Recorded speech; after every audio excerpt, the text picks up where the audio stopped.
But the nation of Iran found out real quick like, clear like, what the Bible means when it says, I'll bless them that bless thee and curse them that curse thee. You say, well, that was just a freak accident. No, it wasn't a freak accident. The Iranian president was in a helicopter, and the helicopter must have had some kind of mechanical issue and crashed. This is the same crowd that just lobbed missiles and all kind of other stuff over into Israel not too long ago, just a couple of weeks back. So I don't think it's a coincidence. If you want to think it's a coincidence, you're welcome to it's a free country. But I believe God means what He says. And the time that this nation turns its back on that nation will be a time we're going to be in great trouble. Great trouble. There's not many nations that still support it. And I'll say this, it won't be long in this country with all the protests that we have, which it's amazing how a small group of people can speak so loud. You know what? Silence is consent, y'all. Silence is consent. As Christians, we ought not be silent about where we stand. I know some professing Christians now who believe in replacement theology, who take the same stand on Israel as the Roman Catholic Church does. They take really a vicious stand toward them as if they're completely forgotten of God and enemies. And you would be wrong. You'd have to read Romans 11 again and some other passages that show that that nation is going to still be around. All right, 1 Timothy chapter 3, verse 11. We're talking about deacons here. And you would say, what in the world does this have to do with deacons? But it has a lot to do with deacons. He says in verse 11, even so must their wives be grave, not slanderous, sober, faithful in all things. Listen, when you're picking a deacon, it doesn't just give qualifications of the deacon or qualities of the deacon. It tells you that you have to examine the deacon's wife. Listen, it's a big deal. You know, the preacher said he was preaching one time, and a woman came up and said, "Preacher, I've been gossiping and lying and slandering and backbiting, and I just want to lay my tongue on the altar." And the preacher said, "It's about 12 foot long. I don't know if that's big enough, but go ahead and lay it there." Listen, it's amazing how the tongue gets so many in trouble. And listen, when you're dealing with people's personal issues, as deacons or pastor or bishop or any of that, the last thing you want is a woman standing behind you who's a gossip. It will destroy a church. And listen to me. Just because you're the pastor's wife or the deacon's wife does not give you any place to sit around and give everybody scully butt. It's not your place. You should keep your mouth shut. If you know something, get down on your knees and pray. If it needs to be brought to the attention of the church, then bring it to the pastor and let him address it the right way. But the last thing you want to do is go around telling everybody else's mess. Because the reality is, one day you're going to have a mess. You're going to have a mess. You want us to tell your mess to everybody? I'm just saying. It's one thing to pray for people. It's another thing to sit around and talk about them. And one of the things that's pointed out, we've already talked about this word grave, dealing with the bishop and dealing with the deacon, but I want to remind you what this word means. It means reverend, honorable, venerable. You know what venerable means? Somebody worthy to be followed. So the preacher or the deacon's wife should be somebody who can be followed and sets a good example. Not slanderous, sober. A lot of people say sober. That just means not drunken. No, that's not what it means. It does mean abstaining from wine or alcohol, but it also means vigilant and sound-minded. Okay? Sober. We've gone over that. But notice it says faithful in all things. It doesn't say faithful to all things. See, a lot of times there's a misconception that the leadership in the church should be doing and involved in everything. Listen, you can't. But the things that you are doing and involved in, you're supposed to be faithful to it. It's required in stewards a man be found faithful. You can't even get people. It's sad. It's sad. You would have a hard time picking. You would have a hard time picking a deacon nowadays. You'd have a hard time picking a pastor nowadays. You can't even get people to show up for church. You can't even get them to be faithful to the little things. Listen, you have an event that, that should pack the house. Listen, they don't. They're not faithful to it. They'd rather go to a ball game. They'd rather go to fishing or whatever else they go to. Many things that keep them out of church. Listen, we go on vacation. We don't miss church. We done been scoping out where we're going to go. We go to vacation. We take the signs with us. They're going to go. You rest assured there's going to be a street corner I'm going to stand on somewhere and preach while I'm on vacation. That's just the way it works. We don't leave God at home. We don't. Listen, He is our life. He's not just part of it. He is our life. Amen. But I want to narrow in on this one particular attribute. We could talk about all these others, and we have talked about them. I want to talk about one that I have not been able to really dig in my heels on, but now I have the opportunity. He says, not slanderous. Not slanderous. What is slander? Slanderous. A false tale or report maliciously uttered intending to injure the reputation of another. Slander. If you want an example of it, all you got to do is pull up modern politics. The way they stump nowadays is not based on fact, it's based on feeling. You understand? They will try to stir up your emotions against the other. This time of the year, you watch it, you hear what I'm saying. Some of you may vote for the first time this year, or maybe the second time, and I'm going to tell you, listen, you watch what happens. You deal with facts. Don't deal with people's opinion. They'll dig up every bit of dirt they can, every bit of slander. Now listen, some of it's true. Some of it's true. But I'm going to tell you, listen, most of it is just intended to slander.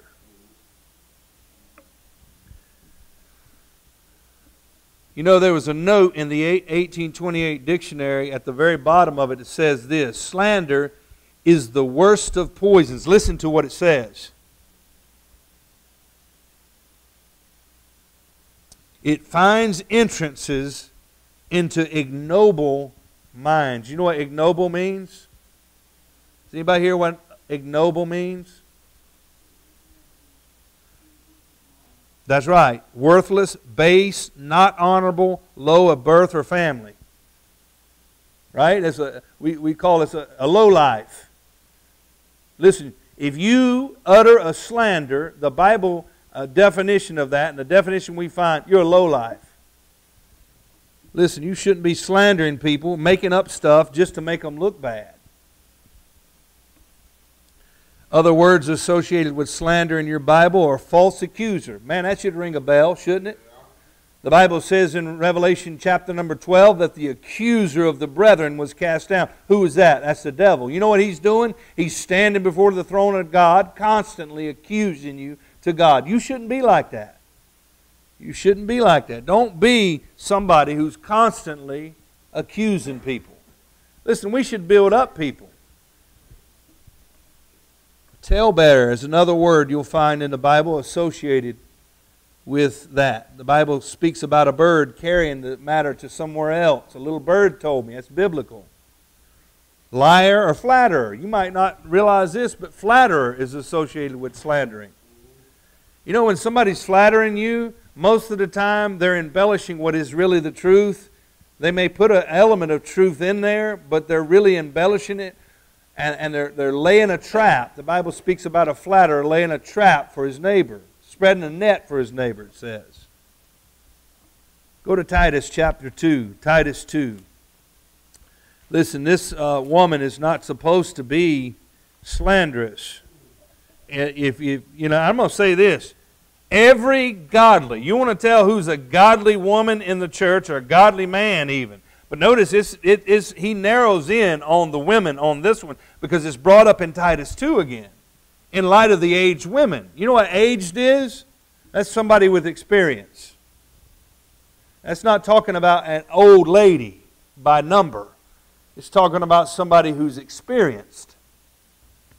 I've known some women that have the number as far as their age, but they're not mature, right? So when he's saying aged women, Listen, older women are supposed to be wise. Older men are supposed to be wise. They're supposed to have certain characteristics, but not all of them do. Verse 1, but speak thou the things that become sound doctrine. That's an interesting word. Every time you hear the word, people say, well, doctrine, that's the deity of Christ, that's the birth of Jesus Christ. Listen, that's little doctrines as far as the baptism and no, doctrine. This word sound doctrine is associated with your actions. Let me tell you something. What we forget sometimes, we know all the facts about the birth of Jesus Christ. We know all the facts about who Jesus is. How about knowing the facts about how you're supposed to live and actually doing it? See, it's so easy to talk about what you know, but it's the part that God wants us to really dig in on is living it. God would much rather for you to live the verses you know than to know all these verses and don't do anything with them. But notice what it says. Speak thou the things which become sound doctrine, that the aged men be sober, grave. Those are the same things he just told the deacon's wife. Temperate. You know what temperance is? Self-control. Sound in faith, in charity, and patience. And the aged women likewise. Look at this. Aged women likewise, that they become, as behaviors, becometh holiness. Look at this. Not false accusers. Not false accusers. Think about that for a minute. You know, the same word, diablos, is what's used there. That same word is the same word you'll find associated with the devil. Right? Probably in some of these languages, it's probably the word diablos, isn't it? For accuser. Listen to me. You're acting like the devil if you're a false accuser. That's what, even in the, if you take that word, that's the same word used over in Revelation chapter number 12. Not given to much wine, teachers of good things. Notice, false accusers, not false accusers. That's a slanderer. Proverbs chapter 10. A lot said in the Scriptures about this. Proverbs 10.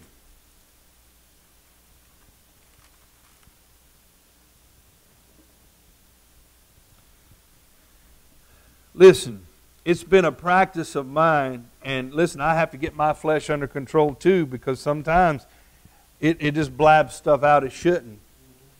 But it's been a practice of mine. I've been trying to practice this for quite some time now. That, listen, if you can sit around and talk about somebody, if you got time to dream up something about them, you need to be on your knees praying about them. And praying that you'll keep your mouth shut. Right? It does so much harm. So much harm. The old saying, sticks and stones may break my bones, but words will never hurt you. I'm rubber, you're glue, bounces off of me, sticks to you. No, that's not true. None of that's true. Words hurt and they stick. Proverbs 10, verse 18. He that hideth hatred with, notice here's the lies, here's the slander. Lying lips, and he that uttereth a slander is a what? Listen, if you hide your hatred from somebody, you know what slander is? It's hiding hatred with a lying lip. You have to hate somebody to slander them. Listen, you don't slander people you love. I hope you don't. You're a pretty pathetic friend if you do. You're a pretty pathetic husband or wife if you do. Hideth hatred with lying lips, and he that uttereth slander is a fool. I didn't call you a fool, the Bible did. That accuser, where have I seen it? Oh, let's go here. I want to go here. 2 Timothy chapter 3. I just thought of this one. Look at this.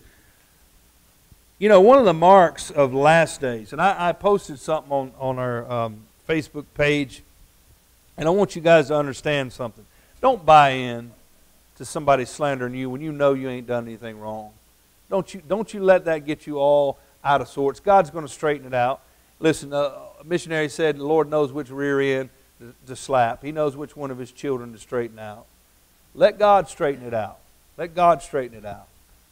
Don't buy into it and start doing the same thing. 2 Timothy chapter 3, know this, know also in the last days perilous times shall come. Now what's the mark of the last days? I want you to see this. For men shall be lovers of their own selves, covetous, boasters, proud, blasphemers, disobedient to parents, unthankful, unholy, without natural affection, truce breakers. What's the next two words? So the Bible tells you straight up that people in the last days are going to be slanderous. You tell me. You read any media. That's why I stay away from news. I don't know if you watch the news, but this is what I know news will do. It will taint you and corrupt you very quickly. You understand? You be very careful the amount of that stuff you take into your life, because the bulk of it is somebody running somebody else down. That's what it amounts to. But the Bible said in the last days there'd be more of that. False accusers, incontinent, fierce, despiser of those good. The list just goes on and on. Go back to Psalm 31. Psalm 31. Psalm chapter number 31.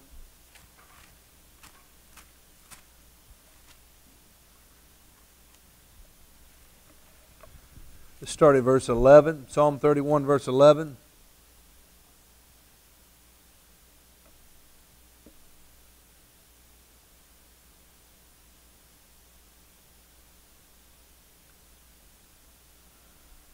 That's not the one I'm looking for. I think I wrote the wrong verse down. Is it 13? There it is. Yeah, that's right. Verse number 11, he says, I was a reproach among all mine enemies, but especially among my neighbors, and a fear to my acquaintance.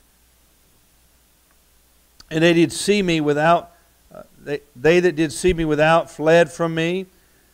I am forgotten as a dead man out of mind. I am a vessel. I'm like a vessel. I am like a vessel broken, a broken vessel. Yeah, I'm a broken vessel. Yeah.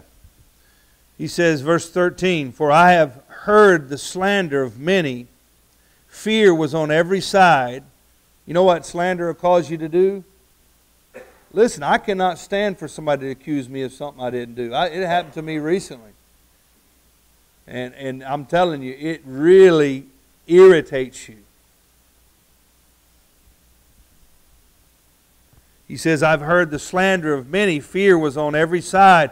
While they took counsel together against me, they devised to take away my life. Listen, slander is destructive. The goal of slander is to destroy you. Now, here's an interesting fact, something I ran across in my study. Go to Numbers chapter 13. This right here just blew my mind. You know what kept the children of Israel from going into the promised land? Slander. I'm going to show it to you. Slander kept the children of Israel from going in to the promised land. Let's look at it. Numbers chapter 13, verse 17. We'll read here down to through chapter 14. We at least say one part of the message was right tonight, and that's the chapter you got to read. Verse 17, Moses sent them to spy out the land of Canaan and said unto them, get you up this way southward and go up into the mountain and see the land, what it is, and the people that dwell therein, whether they be strong or weak, few or many, and what the land is that they dwell in, whether it be good or bad, and what cities they be that they dwell in, whether in tents or in strongholds, and what the land is, whether it be fat or lean, or whether there be wood or not. And be ye of good courage, and bring of the fruit of the land. Now the time was the time of the first ripe grapes. So they went up and searched the land from the wilderness of Zin unto Rehob, as the men come to Hamath. And as they ascended by the south, they came to Hebron, where Ahiman and Shishai and Talmai, the children of Anak, were. Now, if you remember the children of Anak, who are they? They're the children of the giants. This is the land of giants. So think about it, what they're looking at. Now Hebron was built 7 years before Zoan in Egypt. And they came into the brook of Eshcol and cut down from thence a branch with one cluster of grapes. And they bare it between two upon a staff. Now you think about that. That's pretty good grape cluster. Have you ever seen a cluster that big? So far this land is looking really good. According to what Moses asked them, this land is looking really good. And they brought pomegranates and of the figs, and the place was called the brook of Eshcol, because the cluster of grapes with the children of Israel cut down from thence, and they returned from searching of the land after 40 days. And he went and came to Moses and Aaron, all the congregation of the children of Israel, to the wilderness of Paran and to Kadesh, and brought back word unto them and to all the congregation, and showed them the fruit of the land. And they told him and said, We came into the land whither thou sent us, and surely it floweth with milk and honey, and this is the fruit of it. Everything's looking good. But I want you to see this. Nevertheless, the people be strong that dwell in the land, and the cities are walled and very great, and moreover, we saw the children of Anak there. So you're looking at giants, it's walled, everything seems to be great. What about their great God? Hello? They just went through the Red Sea on dry land. They just seen all the miracles before Pharaoh. Listen, they got a pillar of fire by night, and listen, and by day they got something to follow, a little cloud. Why? Why would they even consider that God wasn't going to give this to them?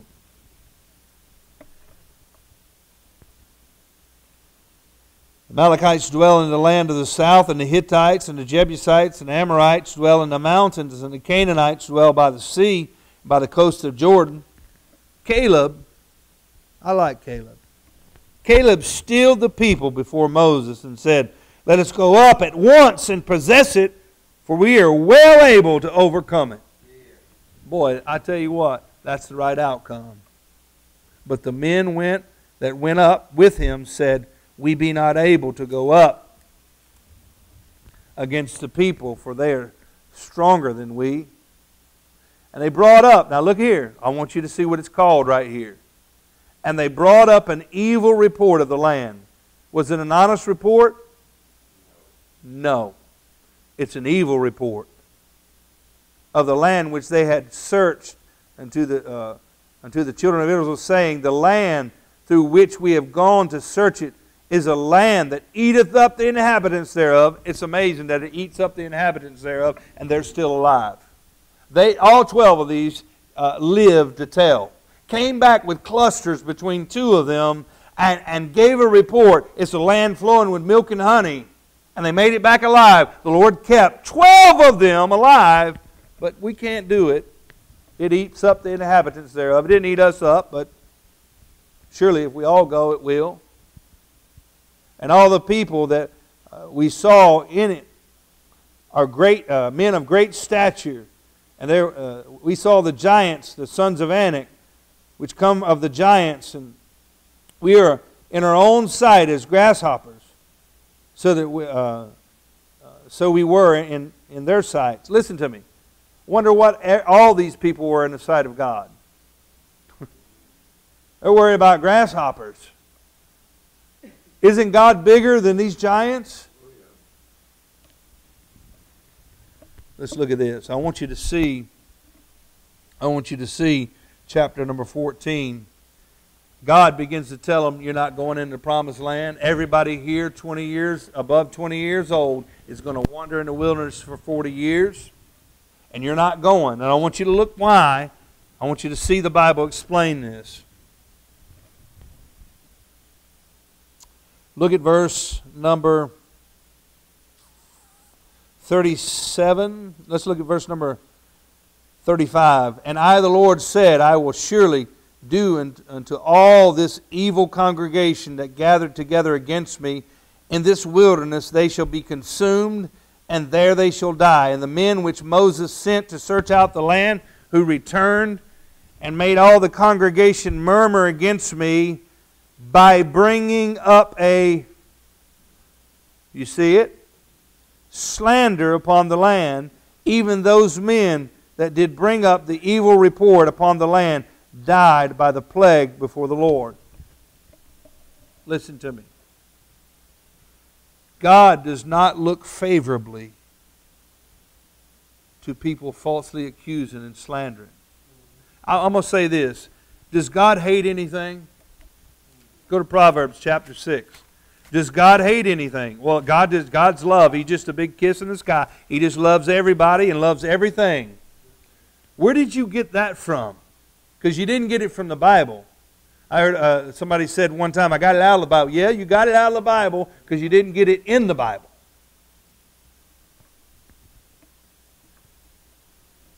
Proverbs 6:16. You know, if the Bible were to give a list of some things that God hates, wouldn't you find it pretty peculiar that 2 times in that list, slander and lying is brought up? Wouldn't you find that peculiar? Look at this list. There's 7 things that's here, and 2 of them mentioned are going to have to deal with slandering. Look at this. These 6 things doth the Lord hate. Does the Lord hate anything? The Bible says He does. Yea, 7 are abomination to Him. So if it's an abomination unto Him, what does that mean? Bible definition. It means He hates them. Do you see the definition? Listen, you don't have to go far before you find the Bible define itself. It's self-defining. A proud look, a lying tongue. There's the first time. Hands that shed innocent blood, a heart that deviseth wicked imagination. Listen, all these are associated with slander. Can you see that? You have to have a wicked imagination to dream up a slander against somebody. You have to have a lying tongue. Feet to be swift, running to mischief. You've got to have feet that are swift to run to mischief. A false witness that speaketh lies. Twice he brings up this slander-related issue, which is speaking lies.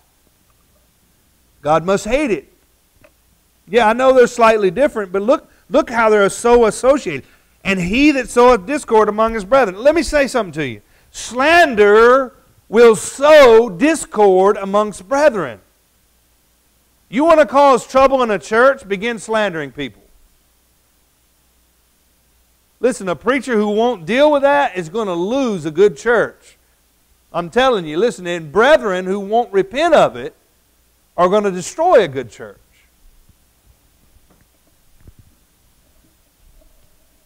Go to Psalm 101. Psalm 101. And you can see why the Lord does not want this woman to be a slanderer. You tell me what kind of example is that going to set for the women of the church if the deacon's wife, and I've seen them. I've seen them. I've known deacons' wives who did nothing but sit around and slander other people, and they should not have been deacons to begin with. You say, well, the woman has that. Listen, sometimes you get around preachers who belittle the role of the woman, but the role of the woman in the home is so strong that God says, if your wife has certain attributes, you can't be a deacon. You tell me how strong that is.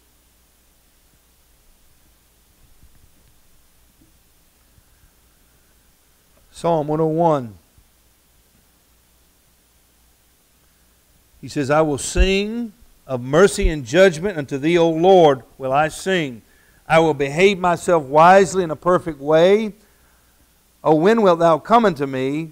I will walk within my house with a perfect heart. I will set no wicked thing before my eyes. I hate the work of them that turn aside. It shall not cleave to me. A froward heart shall depart from me. I will not know a wicked person. Whoso privily, notice this secretive way associated with slander, whoso privily slandereth his neighbor. Look at God's attitude toward this. Him will I cut off. Notice, he is expecting David. David is saying, I will stand against a person who slanders their neighbor privately to me. Listen, one way to end slander. The Bible says, where no wood is, the fire goeth out. When a person, you know what David said? When a person comes to me with a slander, it's going to end with me. The best thing you can do to somebody says, hey, did you hear what so-and-so did? That's usually how it starts. That's the key word. Well, I really can't tell you everything, but let me tell you this. That's how it usually starts. I can't tell you who it is, but let me say what happened. That's usually how it starts. Those should be key things that flag you. You understand? When somebody begins uttering a slander to you, you do like David did and said, listen, I don't know if that's true or not. I don't care if that's true. Don't sound right of their character, and I would appreciate it if you wouldn't give me this slander and this garbage. You wouldn't fill my head full of this. Because listen, if you begin receiving slander, you'll become a slanderous person yourself. David knows the surefire way to end it is say, look, I'm done with it. When they come to you, look at his attitude about it.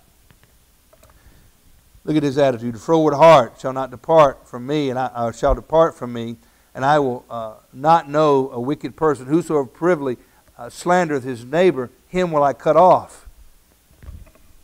Let me tell you something. Some of you would do well to cut off some of your friends who can't keep their mouth shut about other people. You say, well, I'm just trying to help them. They will bring you where they're at. You're not going to bring them up until their heart is repentant about it. And when they ask you, tell them, look, I cannot live listening to this slanderous mouth you got. All you do is run down everybody. I can't do it. I'm not going to live like that. I want a joyous Christian life. I want to be able to. How can you rejoice in slandering people? And I've seen people do it. Come in on church on Sunday, woohoo, everything's good, ah, ha, ha, ha, and then go back and run their mouth about people all week long. How can you do that? You're never going to be happy, you're never going to be content if you just sit around running people down all day long. Listen, why is it that everybody has to be like you? The reason people slander other people, it usually begins with envy. Usually begins with envy. Jeremiah chapter 9. We got, yes ma'am.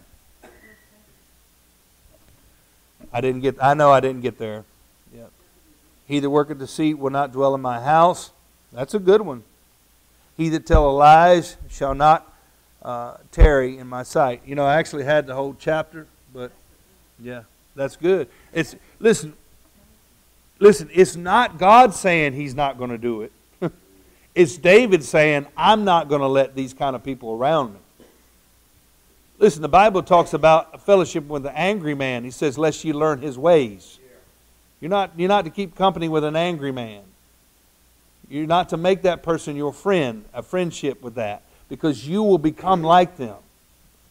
Whatever you fellowship with, you become. I want to be around people who are excited about the things of God, stirred up about the things of God, and when there's something wrong, they're going to sound the alarm. I do not play well with friends who won't tell me when there's something wrong in my life. I just don't play well with them. Because what they do is they let that thing build up, and then later down the road, they will say, well, I saw it 9 months ago. I saw it a year and a half ago. Well, why didn't you say something so I could fix it? I'd rather you, listen, the Bible says faithful are the wounds of a friend, but the kisses of an enemy are deceitful. Listen, I'd rather you be a friend that's willing to hurt me, but cares enough to tell me the truth. I may not receive it. You know, I've had friends of mine that wounded me deep with their words, and they weren't trying to be hurtful. They were trying to help me, and I walked away from them mad as a hornet. You ever done that? But after I got home, started thinking about it, I was forced to pick up the phone and say, brother, you are absolutely right. I'm sorry. I'm going to work on it. What's that? Yeah, our first nature is to resist, but I'd rather have somebody that's man or woman enough to tell me the truth. Jeremiah 9. Oh, that my head were waters, and that mine eyes a fountain of tears, that I might weep day and night for the slain of the daughter of my people. Oh, that I had in the wilderness a lodging place of the wayfaring man, that I might leave my people and go from them, for they are all adulterers, an assembly of treacherous men. They bend their tongues like their bow for lies, but they are not valiant for the truth upon the earth. Isn't that something?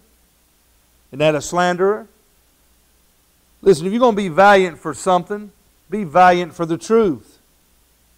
For they proceed from evil to evil, and they know not me, saith the Lord. Take heed, every one of his neighbor, and trust ye not in any brother. For every brother is will utterly supplant, and every neighbor will walk with what? Slanders. Listen, this nation has become corrupt. One of the manifestations of a corrupt nation is that they cannot tell the truth. Instead, all they want to do is slander everybody. Listen, I want people around me who care about other people. It's hard to care about other people if all you ever do is run them down. Let's look at this last verse, 1 Peter chapter 3. 1 Peter 3. This woman should not be a slanderer. It's just something that jumped out that we haven't covered going through this list. Most of what we already talked about in the list with bishops and deacons has already been pretty much discussed. But this thing about slander, I'm telling you, it is very deadly. Very deadly.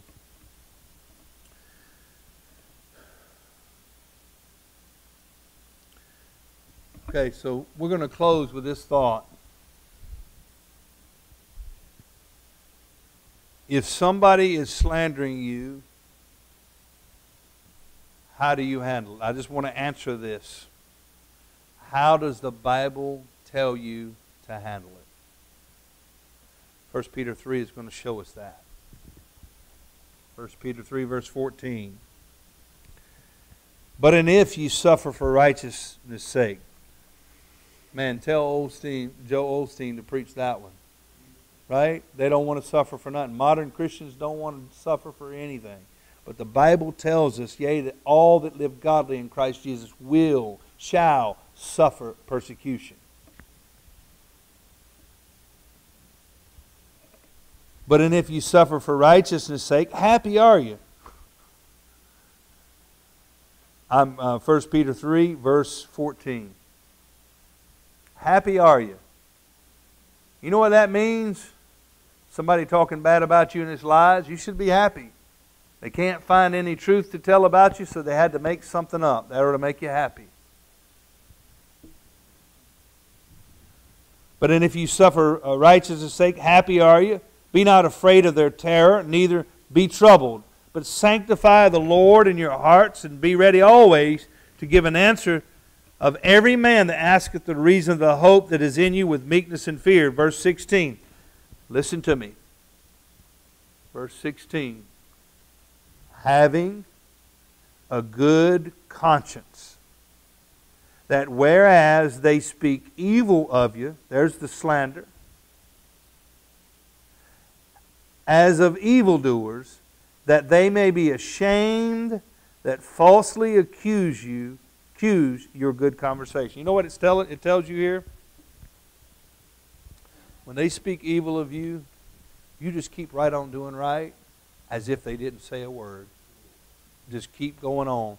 The idea is for you not to let that thing faze you, and you let them be ashamed that they had any evil thing. See, what a slanderer wants to do is stop you. A slanderer wants to prevent you from going further for the Lord. That's his goal. But you know what? This is the surefire way to put a wet blanket on slander.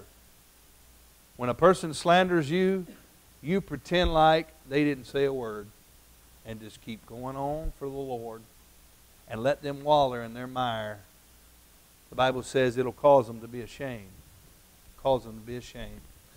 So, again, we'll get to this point in this church, and I'm hoping that it's right around the corner, but we need to have these qualities when we're picking deacons, picking bishops, and I hope this study is helping you. It really has helped me a lot in here. I've said ouch a bunch of times going through this, but I pray it's a blessing for you. Let's stand for prayer. Stand for prayer.